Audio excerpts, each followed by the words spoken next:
Hey, what's happening, guys? What is going on? You guys have tuned into Rules for Rebels, and today is Wednesday, May 17th, 2023. We're going to be doing another rundown video today. We're going to be talking about the economy, covering some economic stories, talking briefly about the housing market. We're also going to be covering some business stories, talking about how the markets finished up yesterday, and a whole lot more. So that's what we're going to be talking about in today's video. It's actually been a while since I've actually been able to sit down at my computer and make a video. For a while, I've been making these videos kind of in the morning. I grab my coffee, I go sit at this park in my car and kind of crank out a video. And for a while, it was like I had a good half hour to kind of knock out the video. And then kind of throughout the day, I kind of look for stories and kind of research some of these articles and some of these topics and things like that. Although the past couple weeks, I've just been crazy busy, and I've been kind of having to make some of these videos on the go, actually driving to meetings and driving to appointments and things like that. So I apologize. I think I've missed a day here and there. And I think the content maybe suffered a little bit, but it's nice to actually be able to sit in front of the computer and just kind of have a better list of notes to kind of cover some of these stories. So I would say probably the two biggest stories that we're going to be talking about today are Amazon is now paying customers $10 to pick up their orders at either a Kohl's, a Whole Foods, or an Amazon Fresh store. That's pretty big. To me, Amazon says that this isn't a cost-cutting measure, and they just want people to try out their Amazon pickup service. But to me, last mile delivery has always been a challenge for Amazon. It seems like Amazon has a tougher and tougher time actually meeting delivery deadlines. And that's one of the most expensive aspects of Amazon's delivery. So to me, that's kind of a bad sign that Amazon is having to bribe people with $10 to pick up an order at Kohl's, Whole Foods, or Amazon Fresh. Another big story, and I think this might be the biggest story of the day, buy now, pay later has been the biggest craze of the past couple of years. Everybody seems to love buy now, pay later, but it seems to be especially popular among Gen Zs and younger millennials. And buy now, pay later, for anybody who's not familiar with it, typically how it works, a website set up with a buy now, pay later service like Klarna, Afterpay, Affirm, Sezzle, etc. And how most of them work, it's interest-free. You can split your payment into 4 payments. So like, let's say I'm buying something for $100. I'll pay $25 today. 2 weeks from now, I'll pay another $25. 2 weeks from then, I'll pay another $25.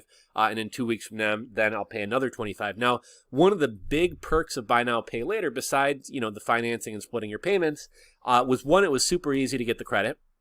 And number two, there was no interest. As long as you made your payments on time, there was no interest. Well, Affirm is apparently realizing that buy now, pay later is a terrible business model. A while back, they had to go to their customers and ask them if they could charge them more interest because they hadn't accounted for Fed rate hikes. And now the entire buy now, pay later business model is changing.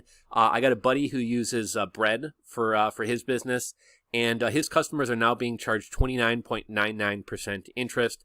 And now 70% of Affirm's loans in Q1 of 2023 were interest-bearing loans. So the entire free interest to buy things, that has gone out the window. And this is actually about 10% worse than most credit cards. So it'll be interesting to see if buy now, pay later can survive, and if consumers are actually paying attention to the fact that they're now being charged interest. We got Home Depot plunging the worst revenue miss in 20 years. And slashing guidance for 2023 and 2024. The funny thing about this is I think it was just 48 hours ago, Jim Cramer was talking about how he was bullish on Home Depot. We're going to be talking about all these stories in today's video. Before we get started, let me give a quick shout out to the sponsor of today's video, TEMU. TEMU is an online shopping platform. It's kind of like Wish.com or AliExpress.com. Because it's a newer platform, they seem to be really competitive with their prices to get new users. So it's really cost effective, a lot cheaper than AliExpress, DHgate, or Wish.com. Almost all the items are free shipping. They have a lot of unique items that I don't see on AliExpress, DHgate, Wish.com.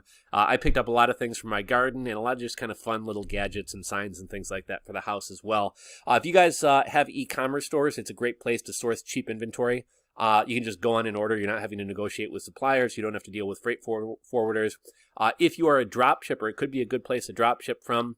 And if you guys are affiliate marketers, they have a pretty cool affiliate program. They pay you 5% for every app download that you get somebody to download, and then also up to 20% commissions. You also get a coupon code that you can give to users to where they can get 30% off their first purchase. So I'm going to go ahead and link to TEMU down in the description box below. Check them out. Use my coupon code. Use my affiliate link down below. Would greatly appreciate it. But into yesterday's news, today's news.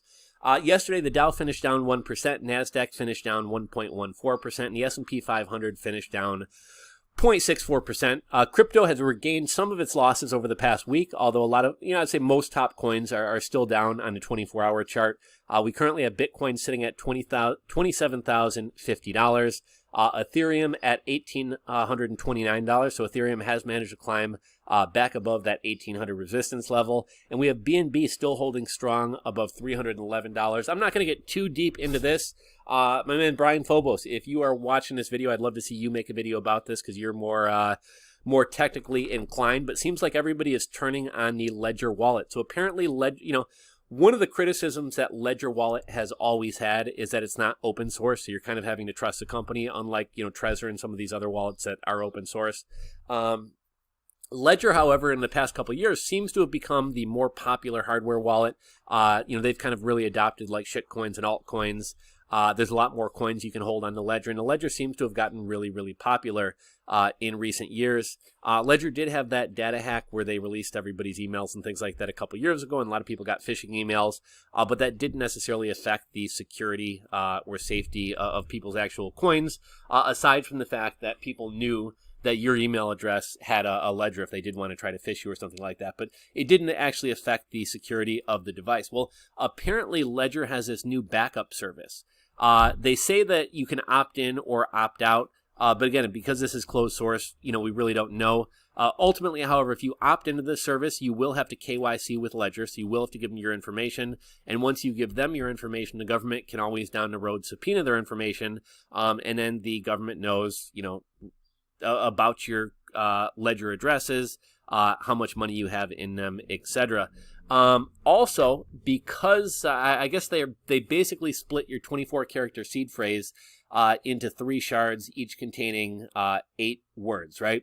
And so I guess with them doing this, that potentially opens up a vulnerability. They did a Twitter Spaces on this, but basically at this point, everybody is saying, don't trust Ledger. I'm not going to use my Ledger anymore, and I'm getting rid of my Ledger. So Brian Phobos, man, if you're watching this video, would love to see you put out a video on this topic, or anybody else who's knowledgeable about this.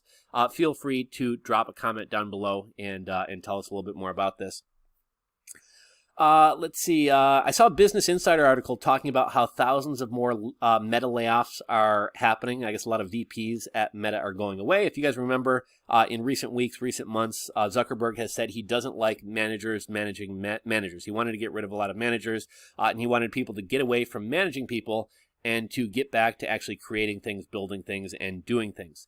So not sure if that's what these layoffs are about. It's kind of unclear. I'm not really seeing other media publications talking about this. So it's somewhat unclear to me whether these are the layoffs that have already been announced that are kind of happening right now in waves or stages, or whether there's thousands more Meta employees who are going to be laid off. Saw another article, Google, Meta, and Amazon hire low-paid foreign workers after layoffs.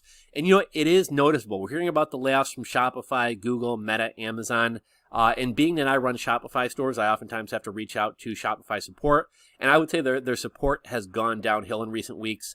Facebook support has never been great. But the other day I had a couple Facebook ad accounts that had gotten suspended. I wound up appealing. They turned them back live. But I'm still not able to run ads. So I contacted Facebook support, and they told me to turn my businesses over to a friend or family member and make them the managers. I mean, the idea that that's their solution is to turn over my Facebook accounts to other people so that I can maybe start running ads again is kind of crazy. And it just kind of goes to show the level of support that you're getting with these companies, which has never been good, but is even worse after layoffs.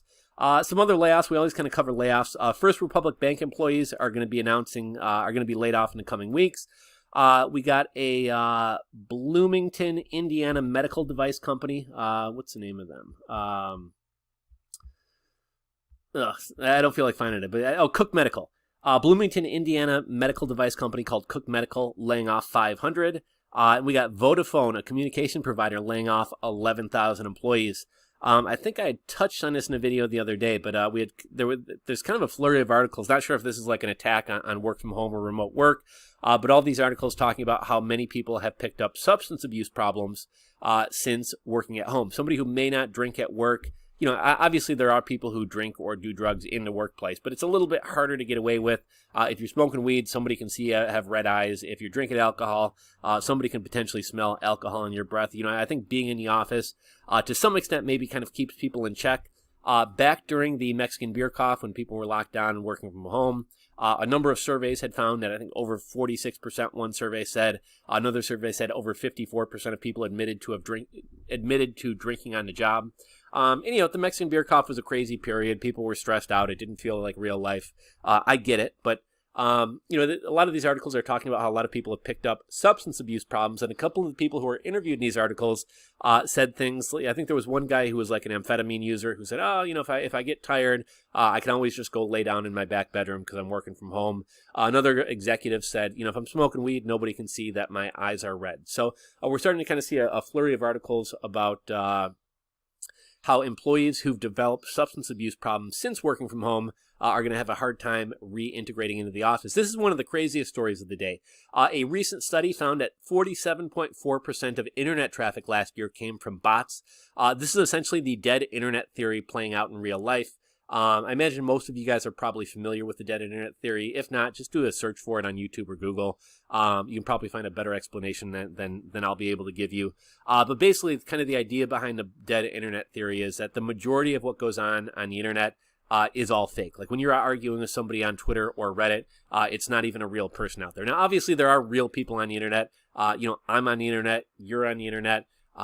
You know, some of my friends who I personally know in real life, I know they're on the internet. I maybe know that they argue with people on Facebook or Twitter. But the idea is that, you know, for every person out there, there's 100 bots who are making up content, creating websites, arguing with you on social media. And that the internet is basically just a bunch of bots. That's essentially what dead internet theory is. This most recent year, we've had a 5.1 increase year over year in the amount of bot traffic on the internet, and human traffic was at 52.6%, which is the lowest that it's been in 8 years. We kind of touched on this story, but Amazon is paying customers to pick up their orders at Kohl's, Whole Foods, or Amazon Fresh stores. Again, we know that last mile delivery is expensive. It's been one of the most challenging aspects of logistics for Amazon. It's also one of the most expensive parts of the delivery process. And so it's interesting that Amazon is essentially bribing people with $10 to go pick up their packages. Amazon claims this is not a cost-cutting measure, and it's aimed to encourage people to use Amazon Pickup. But, you know, to me, it seems like it might be a cost-cutting measure. Another kind of social media tech story. TikTok and parent company ByteDance have delayed launching the TikTok shopping platform. I think this was actually supposed to launch like back last summer. TikTok wanted to do kind of a live shopping type thing. Live shopping is huge in Asia. Hasn't really taken off in the U.S. And the reason for canceling this seems to keep getting delayed and delayed and delayed. TikTok / ByteDance say that they're pausing it or pushing it back due to an uncertain future for TikTok in the USA. Obviously, there's been a lot of calls to ban TikTok. They also cite a lack of interest from merchants and a lack of adoption of live shopping just overall here in the USA. I kind of gave most of this story away in the lead up, but a firm realizes buy now, pay later is a terrible business model. A while back, a firm had to ask customers if they could charge them more interest because they didn't account for Fed rate hikes. And they're shifting away from the free financing model, which to me is what buy now, pay later is all about. If you're not going to get free financing, you might as well just use a credit card, right? They're shifting away from the free financing model and moving to offering paid financing on longer term payments. So, you know, maybe instead of 6 weeks with paying 25%, 25%, 25%, and 25%, and not paying interest. Now you're going to pay interest, but maybe the payments can be spread out over a longer period of time. But again, how is that any different than credit cards? In Q1 of 2023, over 70% of a firm's loans were interest-bearing loans. That kind of goes to show a firm's entire business model has essentially switched to basically being a credit card without a physical card. A buddy of mine has a jewelry business, and so they wound up going with Bread because Bread finances larger amounts. I think Bread you can go up to about 50 grand. And he just recently noticed that his customers were paying 29.99% interest. Amazon plans on bringing a Chat GPT style product to their search. People have recently been noticing job postings from Amazon looking for somebody to reimagine search with a conversational experience. In New York City and also Chicago, we got parents who are upset that migrants, obviously there's a crisis going on the border right now, that Title 42 or whatever it was ended. Joe Biden has basically turned the border into a complete mess. In Chicago, we got migrants sleeping on the floors of police stations. They're housing them in gymnasiums of high schools. And parents in New York City as well as Chicago are upset. And it is kind of funny, right? Ever since like school shootings and things like that started, schools are very, very locked down places, right? Like anybody who works in a school has to get extensive background testing. You may have to get shots tested for TB, all this stuff. Schools have gotten locked down. When I was a kid, if you forgot your lunch, your mom could just walk right into the school, walk to your classroom, and give you your lunch. Now, all the doors are locked at schools. We're living in a different world, and schools are very, very secure places. And now we're just bringing a bunch of undocumented illegal immigrants into gymnasiums. We have grown adult men, around kids and things like that, and grown adults who really haven't been vetted at all. They might be traffickers, they might be criminals. Who knows who they are? And parents are saying, I don't want a bunch of strange grown men in my kid's school, which I think is an understandable concern. Next story, Home Depot stock plunges after the worst revenue miss in 20 years. They've slashed guidance for 2023 and 2024, and they're blaming weather, lumber, and a faltering consumer. And I forget if I talked about this, but Bank of America recently released some numbers and basically said the consumer is broken. For the longest time, we've been hearing, the consumer is resilient. People still have money. I know J.P. Morgan, Jamie Dimon of J.P. Morgan, Goldman Sachs, they've all, kind of been predicting that, summertime or end of summer, Americans are going to be tapped out from inflation and kind of running out of money, running out of COVID funds. And it seems that's starting to happen right about now, so a little bit ahead of schedule. It's kind of funny, just a week earlier, Jim Cramer had talked about how he was bullish on Home Depot. Obviously, people joke about how if Jim Cramer says one thing, do the opposite. And this is the first annual decline for Home Depot since 2009, which is kind of in the height of the Great Recession. So that says a lot about our economy right there. We recently have some leaked documents by Ukraine. The country of Hungary is outraged by leaked documents that showed Ukraine had planned to blow up a vital oil pipeline that delivered oil from Russia to Hungary. And so maybe the idea that the U.S. or Ukraine blew up the Nord Stream pipeline, maybe that's not such a crazy idea since Ukraine was actively planning on blowing up a pipeline. Ukraine wants to join NATO, but they're plotting against NATO countries. And Ukrainian President Vladimir Zelensky proposed at a February meeting with the Deputy Prime Minister Yulia Servydenko that Ukraine should blow up the pipeline in order to incapacitate the part of the Hungarian energy infrastructure reliant on Russian oil. And so is it so crazy to think that the U.S. would do the same thing to the Nord Stream pipeline? Optimistic views towards buying a home are at all-time lows. Currently, the amount of the percentage of people who view buying a home as being a good idea right now is at 21%. 21% of people say it's a good time to buy a home right now. That number is typically over 50%. In Los Angeles, we have LA dispensaries openly selling magic mushrooms as the state waives decriminalization of magic mushrooms. And one of the last I guess this is kind of less of a story and more of an antidote, but I saw some discussion on Reddit and Twitter. Obviously, everybody's worried about AI taking jobs. Nobody cared really when automation was going to take factory jobs and fast food jobs, but as soon as it starts affecting creative or white-collar jobs, people are worried about. And we're starting to hear about, companies who put out audiobooks and things like that. They're starting to fire their voice actors and starting to starting to use AI, reading programs or AI voice programs that cost as little as $20 a month. So as opposed to paying a person, for likely dozens of hours to read an audiobook or to act out an audiobook, they can just pay $20 a month to some SAS service and get the same thing. The last thing I want to talk about before we cut out, I forget if I think I kind of teased this in the beginning of a video and then I forgot to actually talk about it. But talking about how crazy home prices are. Back in late 2020, I'd put an offer on a home down in Florida, kind of Tampa area. I put an offer of $315,000. I got beat out by an offer of $317,000. I think the house wound up selling for about $312,000 because they wound up having the buyers pay for an electrical, or the sellers pay for an electrical issue. I just saw the house yesterday, or I guess 3 days ago at this point. Pop up on my Zillow. They've done no work to the house aside from fixing this minor electrical issue. And the house listed for $480,000. I think that's over 70% in, what's that, not even 2.5 years. Just absolutely insane. But that's all I got for you guys today. If you enjoyed the video, give it a thumbs up. If you're not subscribed to the channel, please hit that subscribe button down below and ring the bell. As always, I'd love to hear you guys' thoughts, comments, and opinions on anything and everything we've discussed in today's video. So go ahead and drop those down below as well. Be sure to check out the sponsor of this video, TEMU, in the description box below, as well as I got a 30% coupon code for you guys as well, 30% off your first purchase. But that's all I got for you guys today. I will catch you on Friday's video, and have a great rest of the week. Later, guys. Peace.